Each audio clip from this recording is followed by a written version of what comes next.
Today, we're going to be looking at the disappearance of Zebb Quinn, who disappeared under suspicious circumstances in 2000, over 17 years ago.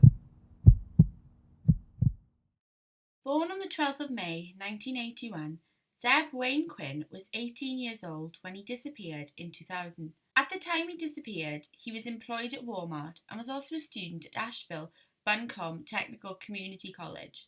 During his educational career, Quinn was said to have been involved with the ROTC and was achieving good grades through his hard work. It has widely been reported that Quinn had an unnamed learning disability. Quinn is described as being 5'9" to 10 inches tall, weighing around 165 pounds. He is Caucasian with blue eyes and brown hair. At the time he disappeared, he was wearing a white t-shirt with a logo on it and either Tommy Hilfiger jeans or khaki pants. Quinn was very close to his family, and so his disappearance was immediately suspicious, and his parents have said that it was completely out of character. Essential items that Quinn would have needed were not taken, and this has led to speculation that there was possible foul play. On the 2nd of January 2000, Zebb Quinn had left work with plans to meet his friend Robert Jason Owens. They had arranged to look at the Mitsubishi Eclipse that Quinn was interested in purchasing. At 9 p.m. he left his job at Walmart and met Owens in the parking lot. They set off in their separate cars. Quinn was driving a light blue Mazda Prodigy and Owen was driving a Ford pickup truck. At around 9:15 p.m. they stopped by the Eblin Chicago gas station on Hendersonville Road and were caught purchasing soft drinks on CCTV. They are seen leaving with both cars pulling onto the road heading to Long Shoals Road. At this point, the rest of what happened that evening becomes speculation and is only based upon the testimony of Robert Jason Owens. At some time before 9:30 p.m, Owens claims that Quinn flashed his headlights indicating that they should pull over. At this time, they were near the T.C. Robertson High School on Long Shoals Road. According to Owens' testimony, Quinn exits his vehicle and informs Owen that he has received a page and that he needs to head off to make a phone call. It is alleged that 10 minutes later, Quinn returns to where Owens is waiting for him, and at this time he rear-ends Owens' car. Quinn apologises to Owens and tells him that he can no longer go and see the car. He drives off, and Owens says that this is the last time he ever sees Quinn. After this point, Zebb Quinn is never seen again. On the afternoon of the 3rd of January, Quinn's mother files a missing persons report. On the 3rd of January, Owens is interviewed by police as he is known to have been the last person to be seen with Quinn. In the interview, Quinn tells police his story and tells them that he last saw Quinn after the mysterious page. He then told police that earlier that morning he had been treated for a head injury and broken ribs, claiming that he was injured in an unrelated car accident. He claims this happened during the early hours near the Waffle House on Long Shoals Road.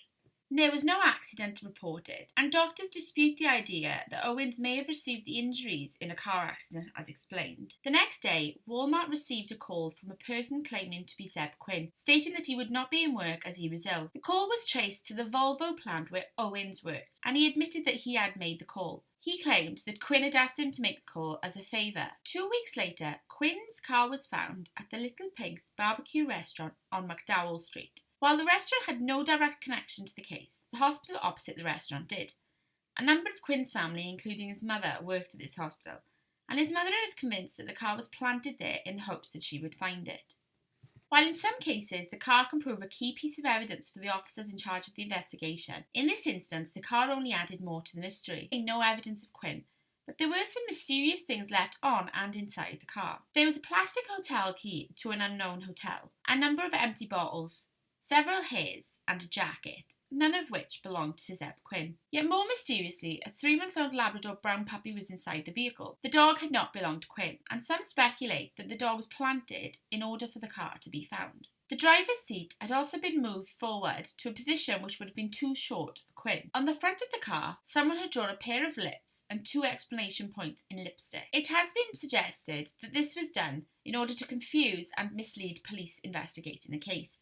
It is unknown who had been using the car during those 2 weeks and who had abandoned the car at the location. However, police remain confident that it was not Quinn. This case is complex as we only have one eyewitness testimony from that evening, and it's safe to say that police were immediately suspicious of Owens and his story. In his first interview with police, Owens had told the police about the injuries earlier mentioned, and he had claimed that he had been involved in a car accident in the early hours after Quinn supposedly left.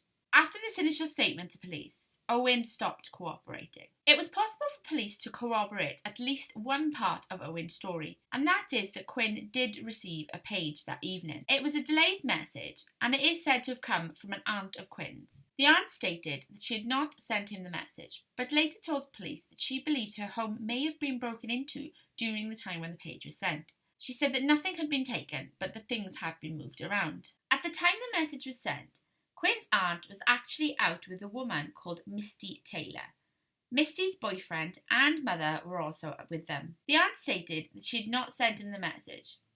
At the time Quinn went missing, there were some complicated matters going on in his private life, and it was reported that he might have been in a relationship with a woman who had an abusive partner. Quinn apparently confided in co-workers about this and even told the individual that he believed he was in danger.